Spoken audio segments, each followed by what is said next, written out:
तर कृषी मंत्री माणिकराव कोकाटेंविरोधात जालन्यामध्ये ठाकरेंची शिवसेना आक्रमक झाली आहे। शेतकऱ्यांबाबत वारंवार आक्षेपार्ह वक्तव्य करणाऱ्या कोकाटेंचा सरकारनं राजीनामा घ्यावा अशी मागणी शिवसैनिकांनी केली आहे। कोकाटेंच्या फोटोला जोडे मारत ठाकरे सेनेच्या कार्यकर्त्यांनी आंदोलन केलं।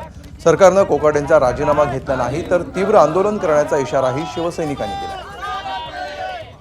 बेताल कृषी मंत्री माणिकराव कोकाटे यांनी या एका महिन्यात शेतकऱ्यांना 2 वेळा अपमानित केले।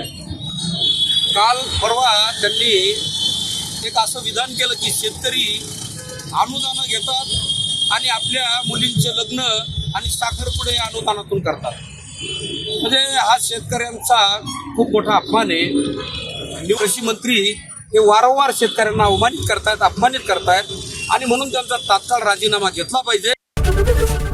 एबीपी माझा, उघडा डोळे बघा नीट।